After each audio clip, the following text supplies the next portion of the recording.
This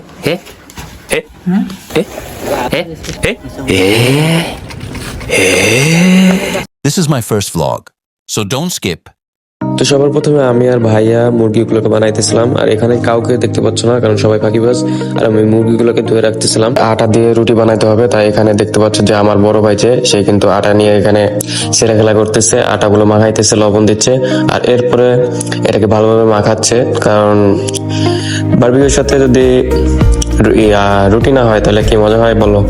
তো এখানে দেখতে পাচ্ছ যে কুমফুল উঠতেছে আটার সাথে, আর এখানে দেখতে পাচ্ছ যে মাসের ম্যান আমাদের এখানে গোল করে আটাগুলো রেখে দিচ্ছে, কারণ এটা রেখে দিলে খানিকক্ষণ রেখে দিলে পরে এটা ভালোভাবে খাওয়ার জন্য মনে করে যে শক্ত যেটা ওইটা লাগবে না, এটা মোলায়েম হবে। আর এখানে তেল দিয়ে দেখতে পাচ্ছ যে আস্তে করে নিচে এখানে রেখে দেবো কিছুক্ষণের জন্য।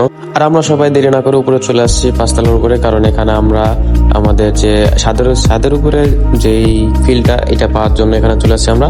আর এখানে দেখতে পাচ্ছ যে ভাইয়া আর হচ্ছে এখানে শৌখিন দুইজনে অনেক কষ্ট করতেছে, এখানে কয়লা ঢেলে দিছে আমরা, এন্ড এখানে ধরার পর আর কয়লাতে আগুন ধরাতে যেই যত সমস্যা শুরু হয়। এখানে দেখতে পাচ্ছ যে এত পরিমাণে আমাদের ঝামেলা পোহাইতে হয়েছে এই আগুনটা জ্বালানোর জন্য, কারণ এখানে বারবার আমরা ধরাইতেছি পারতেছি না। এখানে ভাইয়া দেখতে পাচ্ছ যে এখানে বাতাস দিতে দিতে তার অবস্থা পুরো হাওয়া টাইট। আর এখানে ফাইনালি কিন্তু দেখতে পাচ্ছ প্রায় টানা আধা ঘন্টা প্রায় 40 মিনিট পরে কিন্তু এই যেখানে আমরা আগুন চালাতে পারছি। আর এখানে দেখতে পাচ্ছি এখন কিন্তু অনেক ভালোই লাগছে।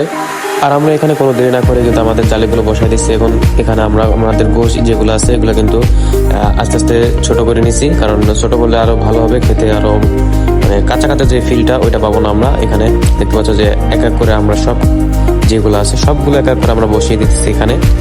আর এখানে দেখতে পাচ্ছি যে আগুনের তাপ, একদিক দিয়ে আগুনের তাপ, আর উপরে দেখতে পাচ্ছি যে প্রচুর পরিমাণে ঠান্ডা পড়ছে, শীতের তো অবস্থায় আমাদের পুরো খারাপ। আর এখানে যে কত সুন্দর লাগতেছিল এখন তা বলার বাইরে।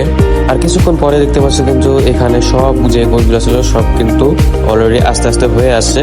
আর এখানে আমিও ভাইকে কিছু সাহায্য করলাম, কারণ একা সে পেরে উঠতেছে না। আর এখানে আমি চুপি চুপি দেখতে পাচ্ছি আস্তে করে একটু মানে গোশ মেরে দিছি। এখানে কি বলবো, এটা স্বাদ ভাই কি বলবো, খুবই অসাধারণ লাগতেছিল এখন, যা বলার বাইরে। আর এখানে আমরা কিন্তু আমাদের যে রুটি এইটার কাজটা শুরু করে দিছি, যাতে আমাদের পরে দেরি না হয়ে যায়। তো লাস্টে আমরা একটা পিৎজা বানানোর ট্রাই করি, অ্যান্ড পিৎজাটা আমরা দেওয়ার পরে ভাই পিৎজাটা যখন হয় কি বলবো, এটা খাওয়ার পরে ভাই কি বলবো, একেবারে অস্থির লাগতেছিল, একেবারে 100-তে 100। তো এখানে আমরা ফার্স্ট টাইম ট্রাই করছি এগুলা। আর এখানে অনেকদিন পরে আমরা সবাই একসাথে মিলেমিশে কিন্তু এখানে একটা মানে পার্টি করছি, ছোটখাটো পার্টি বলতে পারে, কারণ এটা হচ্ছে হুট করে হয়ে গেছে। এখানে মানে তেমন কোনো করার ইচ্ছা ছিল না, বাট ওইটা হঠাৎ করে আমাদের হয়ে গেছে।